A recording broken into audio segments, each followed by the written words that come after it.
You are watching Poonch Live.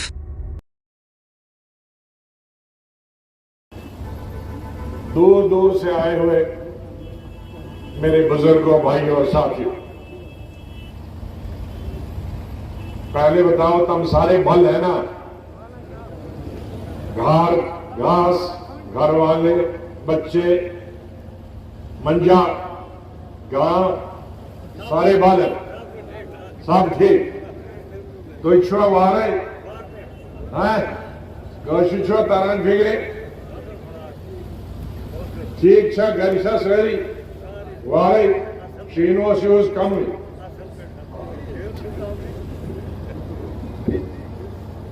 मेरे साथियों ने सब कुछ बताया होगा। मैं जब कभी भी पुंछ हवेली आता हूं, मेरी कोशिश रही है कि मैं मंडी जरूर आऊं और मंडी में ये तमाम जगहों के लोग, तीनों ब्लॉकों के लोग जिनके मैंने नाम लिए, साथरा से लेकर सावजियां, गंडियां से लेकर पुंछ वालों की मीटिंग वही होती है। ये तमाम लोग यहां आते हैं, इनसे मुलाकात करने का मौका मिलता। मैं अपने साथियों के लिए इतला के लिए बताना चाहता हूं, मंडी, लोरन, गगड़ियां, सावजियां और ऊपर के जो पहाड़ हैं, ये सब मैंने देखे हैं। जब मैं कॉलेज, एसपी कॉलेज में पढ़ता था, तालीम हासिल करता था, तो गर्मियों की 15 छुट्टियों के लिए मैं इस बॉर्डर एरिया में आया था और बीएसएफ में मेरे दोस्त थे, उनके साथ, वो कैप्टन थे, उनके साथ घूमता था। दिन भर हम गांव में घूमते थे और रात में ऊपर फिर टाप पे कैंप करते थे।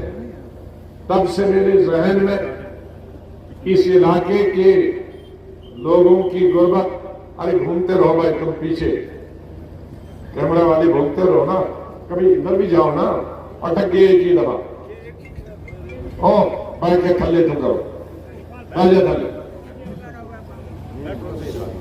तब भी इधर हो जाओ, कभी पास से जरा और हो जाओ बेटा, और आप पीछे हो जाओ और इधर आ जाओ। ठीक है, ठीक है। तब से इस इलाके की पसमानदगी, गरीबी, बेकारी, बेरोजगारी के बारे में मुझे जानकारी है। इन इलाकों में बड़े प्यार और प्रेम से हमारे कश्मीरी भाई और गुज्जर भाई रहते हैं।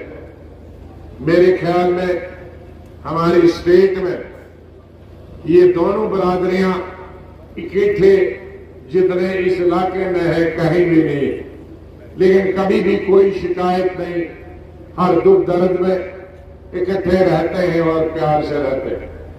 आज मैं आपसे यही अपील करूंगा कि कुछ 2-4 सालों से इस पूरे खित्ते में, इस पीर पंचाल के इलाके में एक जो तनाव बना था हमारे पहाड़ी भाइयों और गुजर भाइयों के बीच, अब सभी को रिजर्वेशन मिल गई है।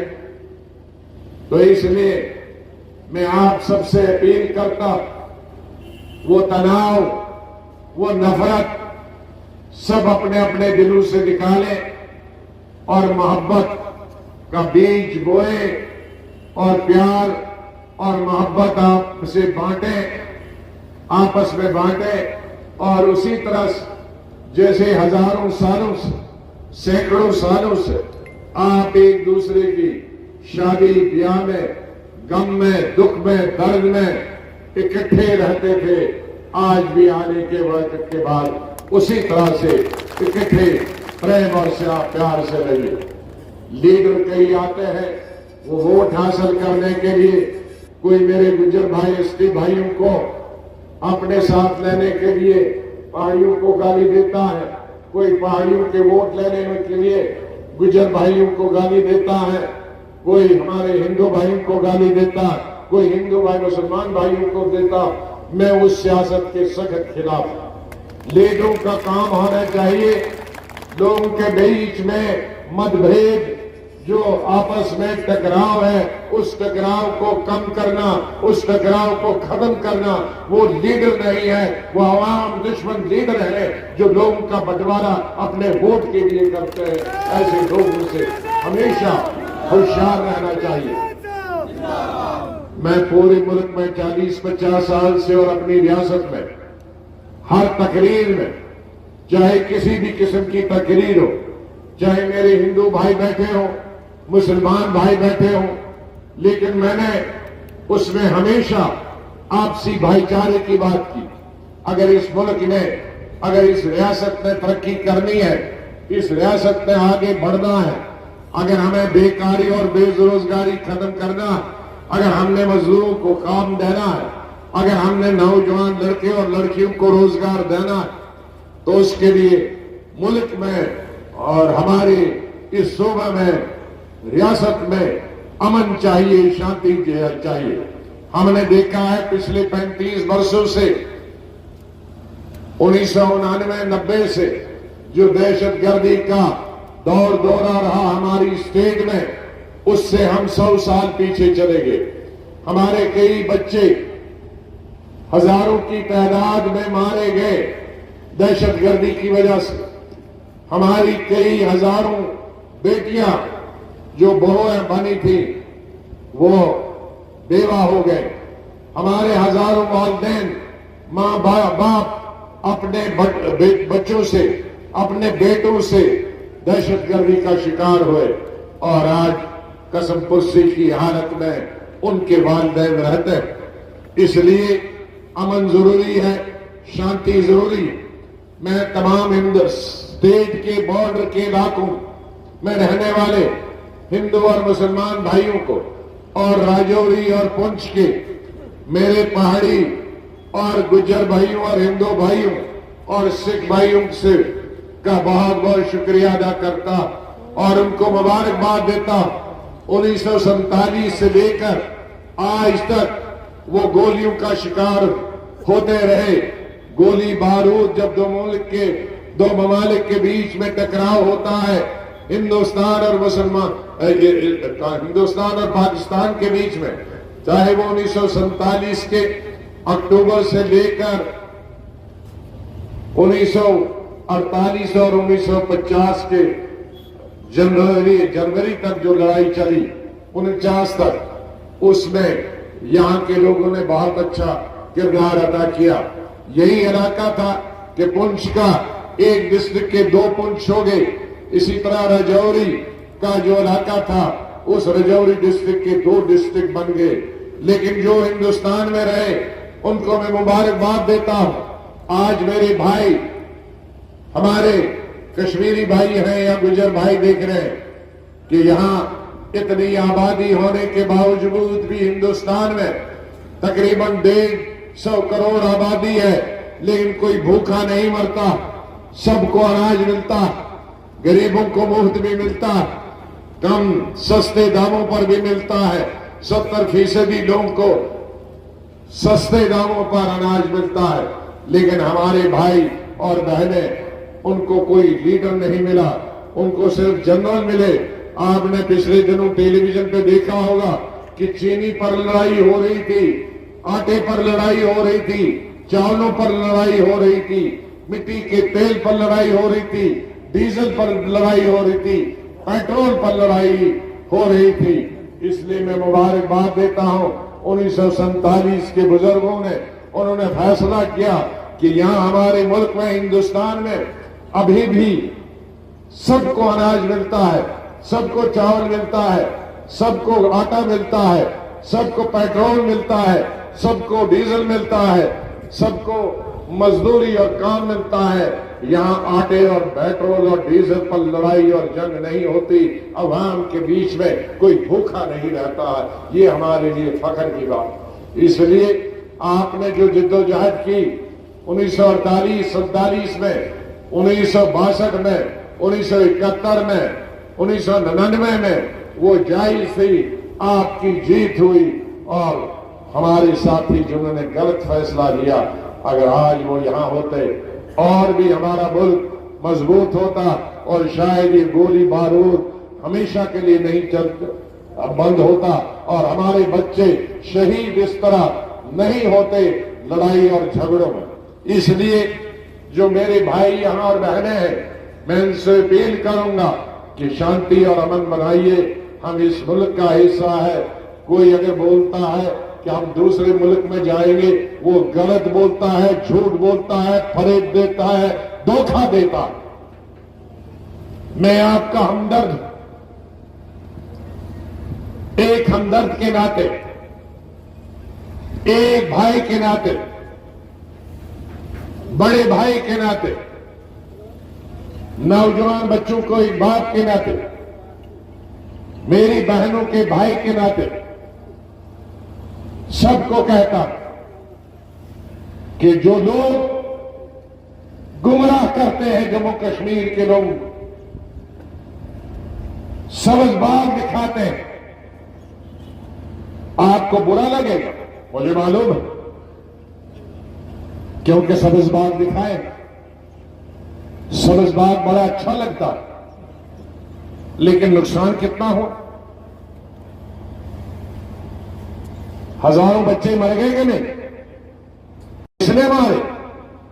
जिन्होंने उनको गलत रास्ता दिखाया था, सही, जो होने वाला नहीं था लेकिन फिर भी दिखाया। हिंदुस्तान का मुकाबला आज अमेरिका, चीन और रूस से होता है। छोटा मुल्क क्या लेगा हमसे लड़के?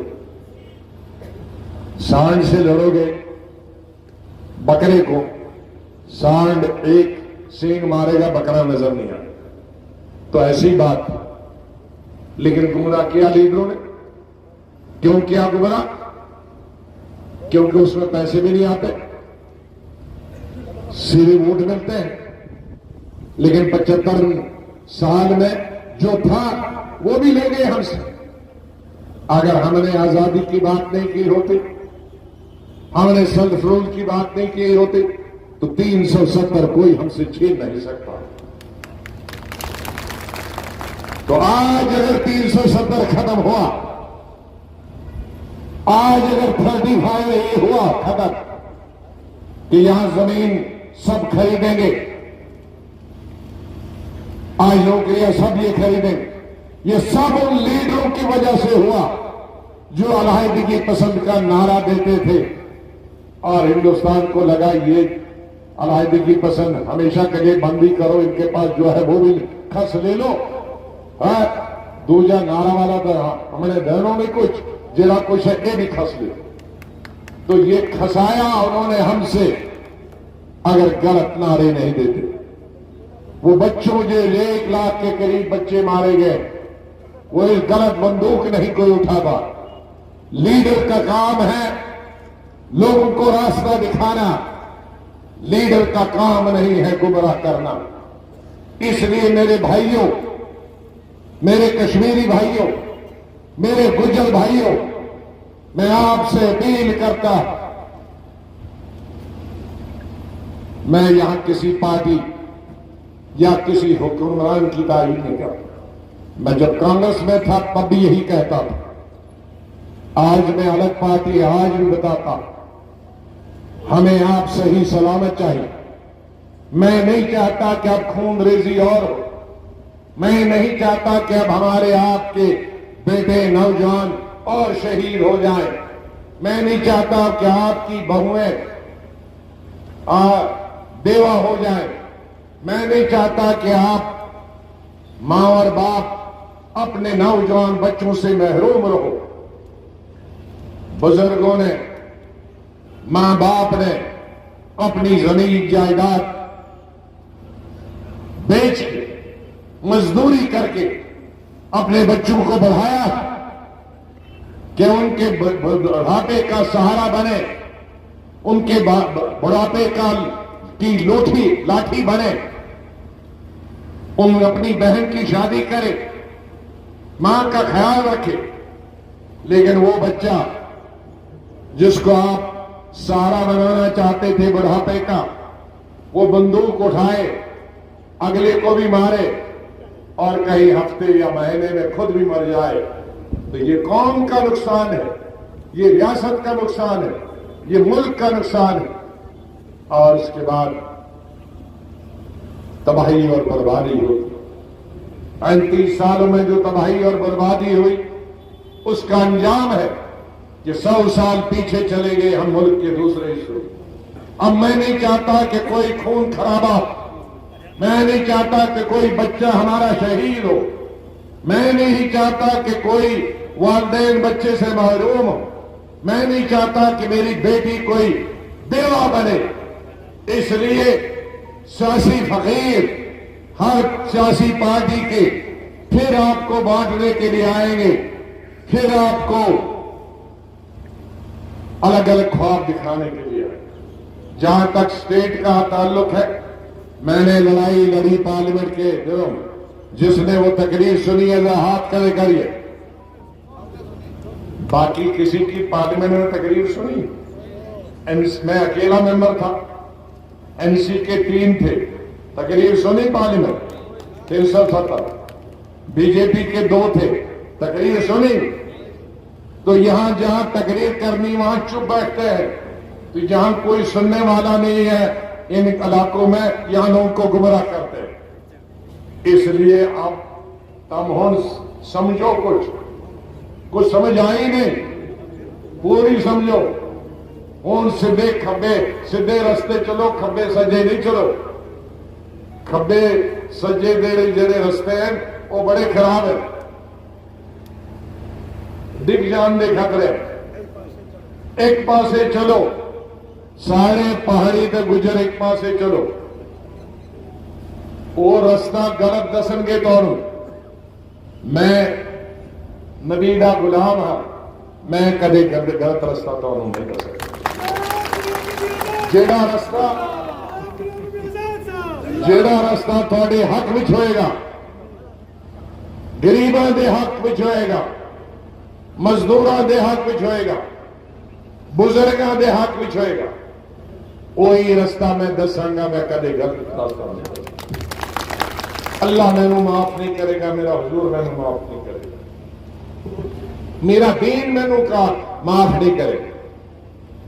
जे मैं अपना नाम गुलाम नबी रखा था, गुलामे नबी, वो मैं उसकी बेहरमती करांगा अगर तुम कोई गलत रास्ता दस।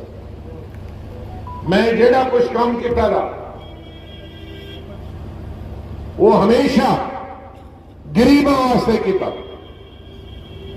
चाहे मैं मिनिस्टर था या चीफ मिनिस्टर। थारी जड़ी जमीन, सरकारी जमीन, खालसा सरकार की जमीन, जंगलात की जमीन, गां चराई की जमीन, उससे कम बैठा था कि नहीं? बैठा था ना। देरी था इस वक्त तो इताद कर, सरकारी जमीन पर, गां चराई पर, जंगलाती जमीन, वो किसने रोशनी, किसने वो कानून किसने लाया? अरे दसो ना। वो कानून मैंने चीफ मिनिस्टर असेंबली में लाया। और हिंदू हो, कश्मीरी हो, गुजर बकरवाल हो, राजपूत ब्राह्मण हो, शेड्यूल कास्ट हो, 70% जमीन पे जम्मू कश्मीर में हमारे भाई या तो कोठे बनाए थे, या घर बनाया था, या खेत बनाया था, या जमीन बनाया था। मैंने उनके नाम कर दी थी रोशनी स्कीम। लेकिन मेरे बाद सरकार ने बोल लिया, खस लिया, मेरी सरकार आएगी दोबारा रोशनी का कानून बनाएगा, असेंबली से दोबारा पास करूंगा, ताकि मेरे गरीब लोग वो भी महफूज रहे, उनका घर भी, उनका दुकान भी, उनकी जमीन भी, उनकी मंज भी, उनकी खेती भी। किसी भी धर्म का हो, किसी जाति का। मैं वही बात करूंगा जो हो सकता है। ये हो सकता कि मैंने पहले किया, पहले 10-12 साल मेरे बाद वो चली जमीन आपके नाम पर 15 साल। और जब पिछले साल नवंबर, ये पिछले नहीं, इससे पिछले साल जब नवंबर में मकान गिराने शुरू किए, किस पार्टी ने हड़तालें की पूरी स्टेट में? मेरी पार्टी ने। हमने 60 पब्लिक मीटिंगें पूरी रियासत में की। हमारी पार्टी ने हिंदू, मुसलमान, गुज्जर, कश्मीरी सब ने मिलकर की, सब डिस्ट्रिक्ट पे की, सब तहसील पे की, ब्लॉक पे की। उसके बाद में होम मिनिस्टर को मिला कि अब मैं भूख हड़ताल पे बैठना हूं, अगर हालात खराब होंगे तो आप जिम्मेदार हैं, क्योंकि आप मेरे जम्मू कश्मीर के 70% आबादी हिंदू, मुसलमान, गुज्जर, कश्मीरी को अपने घर से, जमीन से बेदखल कर रहे हैं। ये 70% 1 करोड़ आबादी कहां जाए? इसलिए मैंने सबज बाग दिखाकर कभी वोट हासिल नहीं किया। मैंने जितना भी काम किया 2.5 साल चीफ मिनिस्टर, मैंने एक चीज का भी वादा नहीं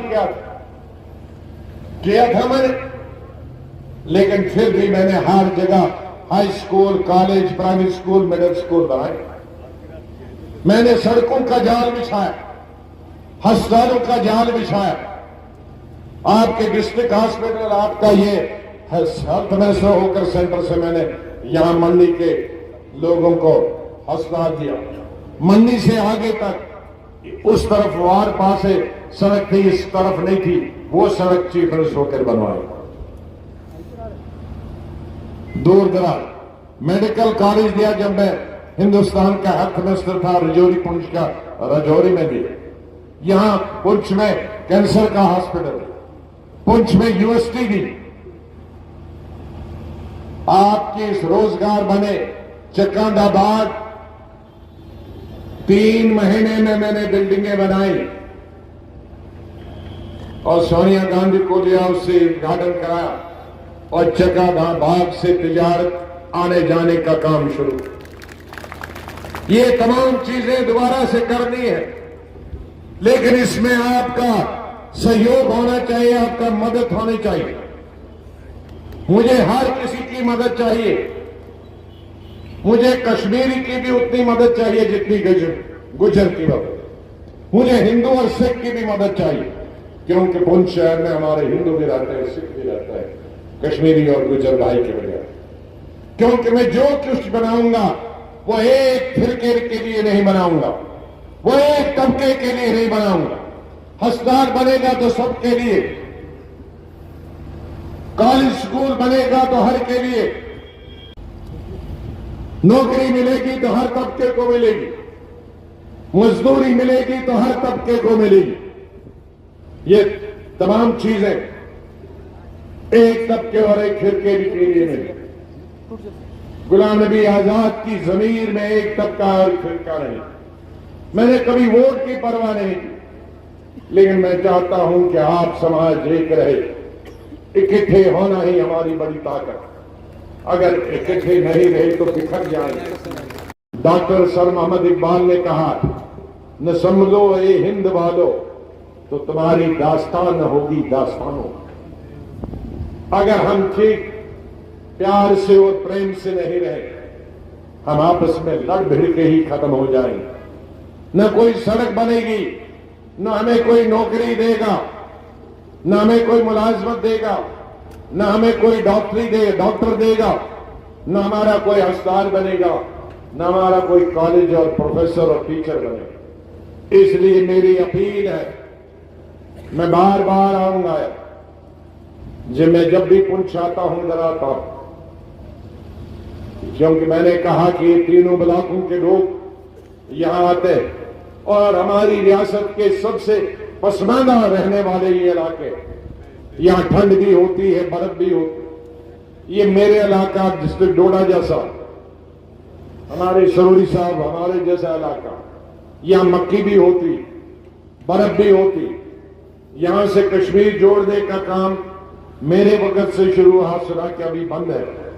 कश्मीर भी हमने यहां से जोड़ना, गुलमर्ग तक जोड़ना, और वो आने जाने के काम भी आएगा। सबसे ज्यादा है कि टूरिस्ट यहां आ सकता है। टूरिज्म की फरोग के लिए मेरे 20 के 20 डिस्ट्रिक्ट में मैंने जब चीफ मिनिस्टर था, अगर पीडीपी ने मेरा सपोर्ट विड्रॉ नहीं किया होता तो मैंने उसे लागू किया होता कि 20 के उसमें 22 जिले थे, 22 जिलों में मैंने टूरिज्म का नक्शा पे लाए थे। ऐसी जगह मैंने तब भी तय की थी, आज भी मेरी जहन में है कि कितना टूरिस्ट इन इलाकों में आ सकता, क्योंकि खाली नौकरी से रोजगार पूरा नहीं हो सकता। हमें और रोजगार पैदा करने होंगे, व्यापार के रोजगार पैदा करने होंगे, टूरिज्म के जरिए रोजगार पैदा करने होंगे, मुलाजमत के जरिए रोजगार पैदा करने होंगे।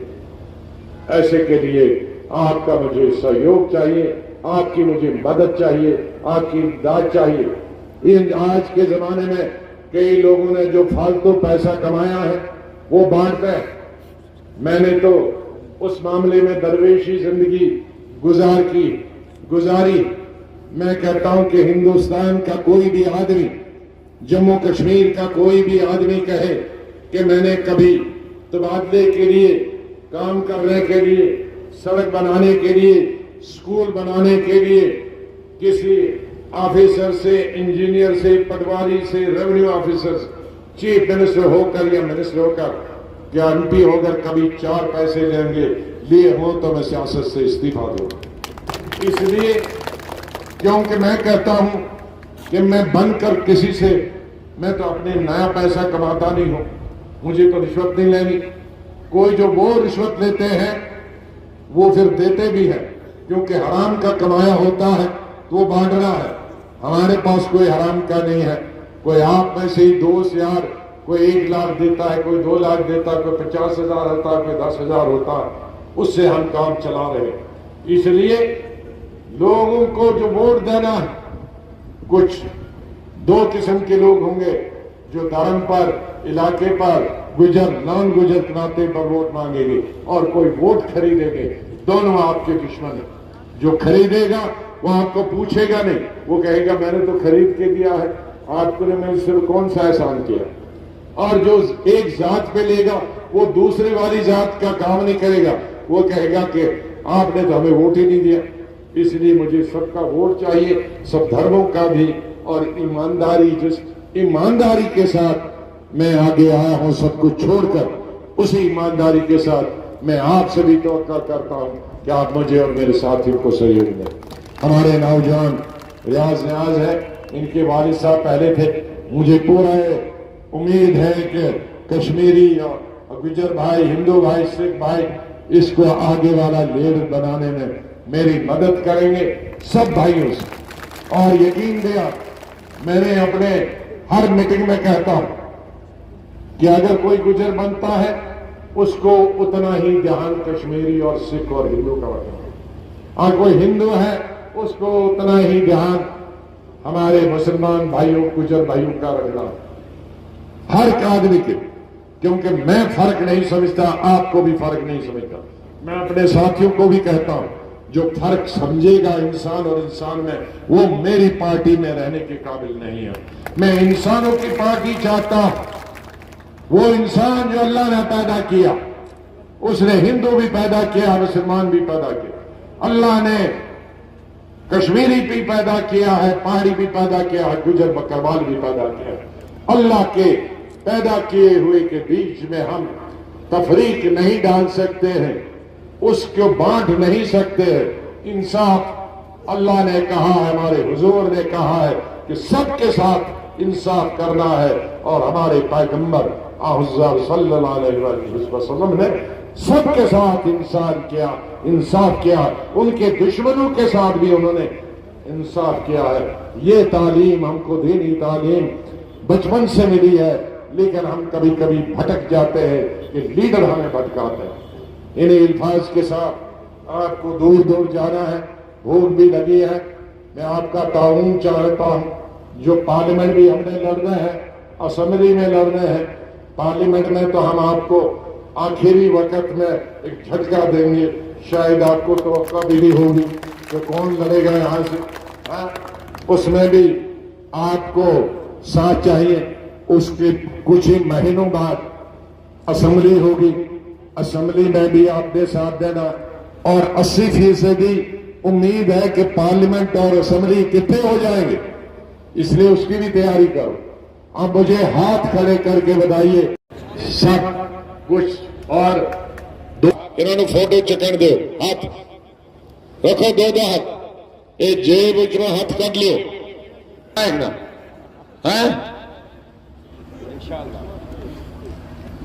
बहुत बहुत शुक्रिया। एक और बात बताऊंगा,